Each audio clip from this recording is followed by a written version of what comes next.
Do you see any application for using absorbents in testing besides luminescence and photometry? Sorry, I'm having a hard time hearing you. Do you see any application for absorbance measurement in testing? Absorbance. Absorbance? You mean like having something in your system that's going to absorb the drug? No. It's measuring how much light, how non-transparent the sample is. Absorbance is just another photometric measurement. Yeah, I'm having a hard time understanding the question. I'm sorry. This is the answer. Huh? This is the answer. Okay. And you gave me the answer. Okay, sorry. I just had a hard time understanding. It's, yeah.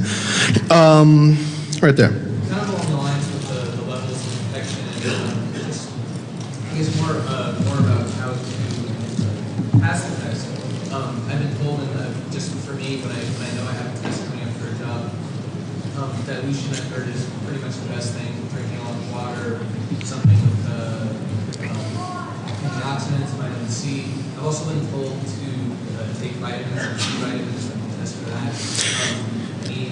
Anything on ways to pass in that regard? The B vitamin you're referring to is called niacin. For niacin to actually be effective, you don't want to take it. Niacin puts your liver into like an overdrive. It causes your liver to start burning fat at a faster level. But for the niacin to actually, potentially work, you're going to look at potential liver damage from your liver going into overdrive too much. And personally, I don't think it would be even close to worth the risk. Liver damage is going to be, for the most part, irreversible from that, especially if you do it over and over again.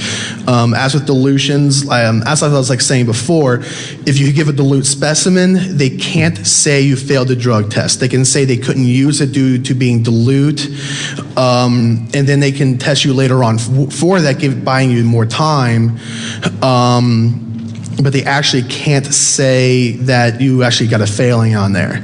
Now, as for the antioxidants, that's not always going to really work because your body can take care of a lot of those on its own. And they really won't be affecting the drugs as much. Is there something that you can take that will increase the specific gravity, like salts or anything? If not really, if you really, you would have to eat a huge quantity. Like if you're drinking tons of water and you put in tons and tons of salt and along with it, you could potentially do it that way, but that is going to put a lot of stress on your kidney to have all those extra salts.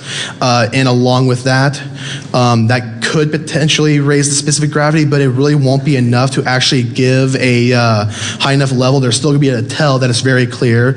And it's also, that's the reason why they have the creatinine in there too, is they can test for the creatinine and go like, oh, the specific gravity is a little bit higher, but there's almost no creatinine in there, which means either this guy has no kidney function or he just drank a bunch of salt water.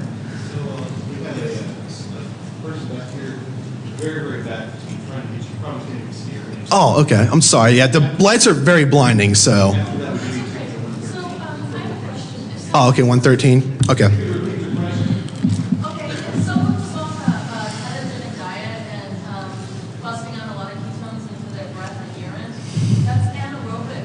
Could that cause any issues with drug tests? Ooh, that's a good one.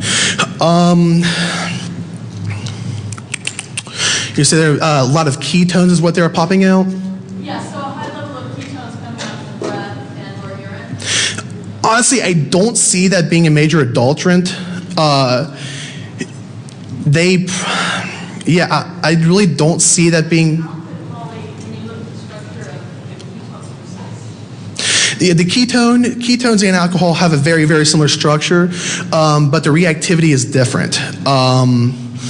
These tests are made to work with a very, very specific, in a way that even different kinds of alcohol, like even one extra little bit of a chain on the alcohol is going to cause it not to be a false positive.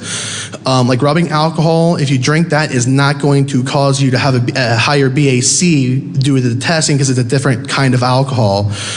Just the very simple rearrangement of the molecules make a giant difference as to whether it will be a positive or negative result.